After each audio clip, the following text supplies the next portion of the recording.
A história que eu vou narrar aqui aconteceu comigo no início do ano 2000. Eu me lembro que eu fui até a chácara dos meus pais e eu pretendia ficar com eles pelo menos uns 15 dias. Junto comigo eu levei meus 2 filhos pequenos e eles estavam interessados, não viam a hora de chegar na chácara para poder brincar em riacho, para montar a cavalo, enfim. As crianças estavam bem mais motivadas do que eu em ficar 2 semanas na chácara dos meus pais. Eles queriam ficar ao lado dos avós. Os meus filhos tinham um carinho muito grande pelos avós e os avós também não eram diferentes. Eles gostavam demais de receber as crianças lá no sítio. E a minha mãe sempre preparava algum doce, alguma brincadeira. Ela estava sempre disposta a motivar a criançada a ser feliz ao lado deles. E numa noite, eu me lembro que era uma noite de lua cheia, a noite enluarada, a noite estava linda e os raios da lua iluminavam uma plantação de milho que tinha no fundo da casa. Era uma plantação que meu pai mesmo fazia, todo ano ele plantava milho. Ou era milho, feijão, sempre tinha alguma coisa diferente lá que ele plantava. E nesse dia, nessa noite que eu estava com eles, havia uma plantação de milho e já estava na época da colheita. Era mais ou menos umas 9h30 da noite. Eu falei para minha mãe: mãe, me deu vontade de comer pamonha, viu? Vamos fazer pamonha? Será que se a gente ralar o milho agora à noite e amanhã cedo já fica bem mais fácil para a gente embrulhar e fazer esses doces para as crianças? Podemos fazer bolo de milho, curau também. E a minha mãe achou uma boa ideia. Ela falou: sim, minha filha, se você quiser ir até a roça para colher o milho, fique à vontade, pode ir, que os milhos estão já no ponto de colheita. Então o que eu fiz? Eu chamei um dos meus filhos e ele foi comigo. Nós pegamos uma sacola cada um e seguimos na direção da plantação de milho. Estávamos lá no meio da plantação de milho, nós não queríamos pegar muito perto da casa, nós fomos bem mais profundo. Tanto que o meu filho também queria caminhar um pouco entre os pés de milho, lá no milharal. Estava até uma noite gostosa, como eu disse, e a lua estava iluminando bem aquele ambiente onde a gente estava caminhando. Mas enquanto a gente estava colhendo o milho, o meu filho se aproximou de mim e disse: mãe, eu estou ouvindo um ruído ali. Eu achei normal, eu até falei para ele: deve ser algum animal, algum bicho.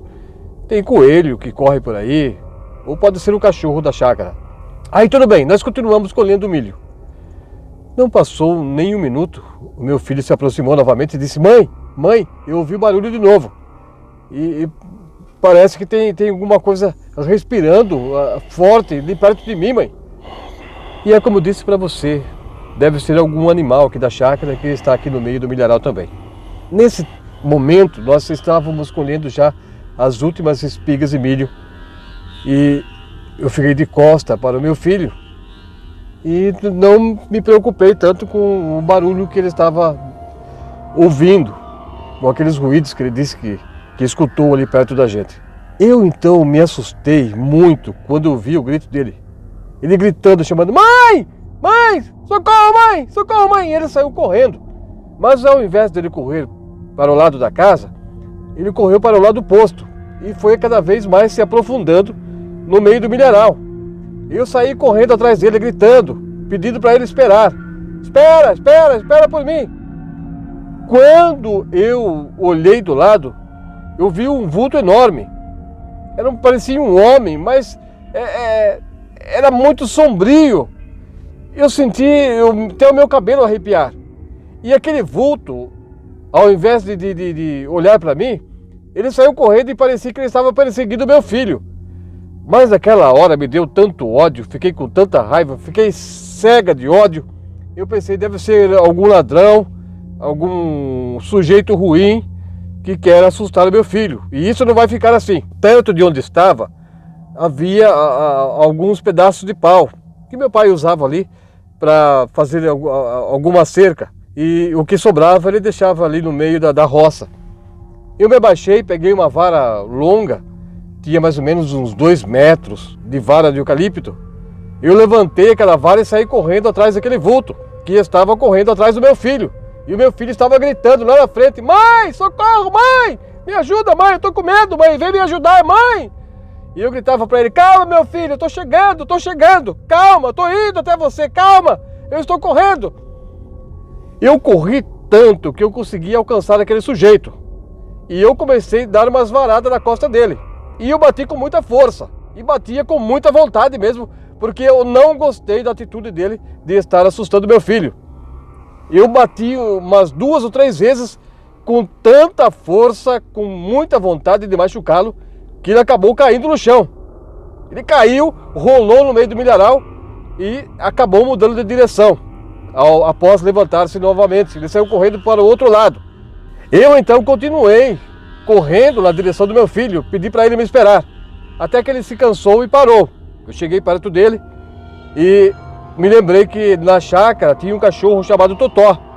E toda vez que a gente chamava o nome dele, ele vinha correndo. E eu comecei a gritar: Totó! Totó! Vem, Totó! Vem, Totó! E o Totó foi ao nosso encontro. Ele saiu latindo lá da casa e entrou correndo no milharal e chegou até onde a gente estava. Eu, então, aticei o cachorro na direção para onde estava correndo aquele vulto. Porque o vulto estava correndo bastante, aquele homem, aquela coisa, não sei o que era, e estava fazendo barulho no meio do milharal, enquanto corria. Eu fui na mesma direção, pedi para meu filho: espera aqui, fica aqui, que eu vou ali ver quem é aquela coisa que estava correndo aqui perto. Fica aqui, deve ser o vizinho que está roubando milho. Eu corri naquela direção novamente, para onde estava correndo aquela coisa esquisita, aquela coisa estranha, e chamei o Totó, dizendo para ele: pega, Totó, pega, Totó. Aticei para que o Totó alcançasse aquela coisa e o mordesse mesmo, para que nunca mais voltasse ali no meio do milharal dos meus pais.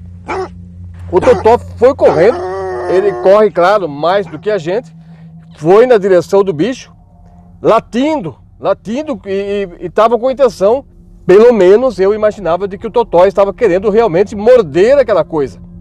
Mas o que me deixou mais assustada é que em poucos segundos eu ouvi os gritos apavorados do Totó.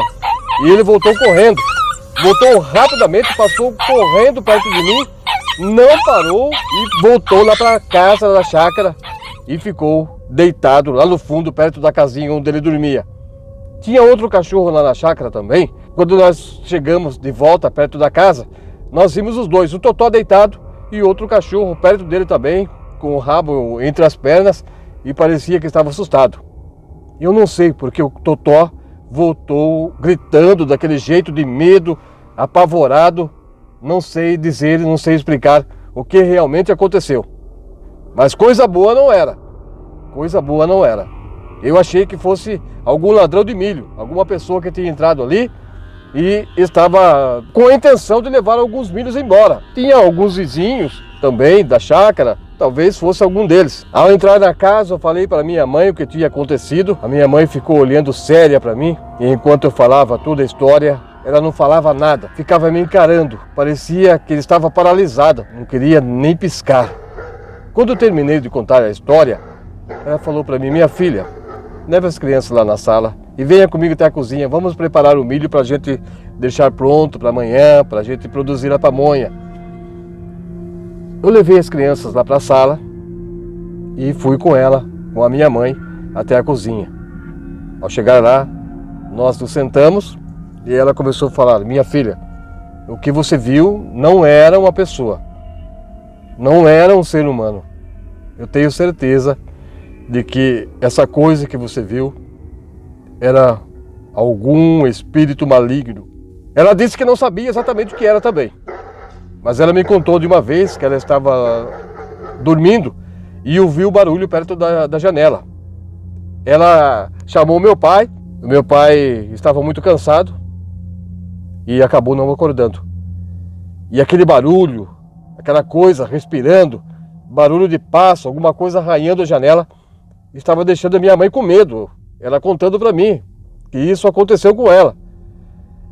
Ela levantou bem devagar, foi até perto da janela e olhou por uma fresta que tem Naquele momento, ela viu um ser esquisito lá fora. Um ser também muito sombrio, do jeito que eu disse a ela que eu tinha visto. E aquele ser parece que estava olhando para ela também através daquela fresta da janela. Com medo, gelada. Ela se afastou da janela e voltou a deitar perto do meu pai. Mas não conseguiu dormir mais aquela noite. Ela ficou prestando atenção o tempo todo, assustada, com medo de que aquela coisa pudesse entrar ali na casa. Mas não entrou. Algumas horas depois, o dia amanheceu, ela conversou com meu pai deu a volta na casa para ver se havia algumas marcas lá no fundo, mas não encontrou nada. E o meu pai, ele é muito cuidadoso. Por mais que ele tenha pensado assim, que talvez tenha sido um pesadelo, um sonho que minha mãe teve, ele guardou para ele. Ele não fez esse comentário com ela para não deixá-la chateada. Ele pediu desculpas a ela por não ter acordado e explicou que estava realmente muito cansado e que estava dormindo um sono muito pesado. A minha mãe disse: fique tranquila, minha filha. Não fale para as crianças. Se eles perguntarem alguma coisa, você disse que era uma pessoa que estava querendo pegar algumas espigas de milho. Mas não fale que era um espírito maligno, algum espírito que apareceu somente para assustar vocês, para não deixar as crianças assustadas. Então evite de fazer esse tipo de comentário. Eu fiquei com medo do que eu vi. E quando eu percebi o cachorro com medo também, correndo de volta para casa, eu fiquei apavorada. Mas eu me segurei, não quis demonstrar muito medo perto do meu filho, para não deixá-lo assustado também. Os dias foram passando e nas outras noites eu não vi mais. Nem ouvi barulho, nem ruído, nada. Daquela coisa esquisita, estranha, que se aproximou da gente lá no meio do milharal.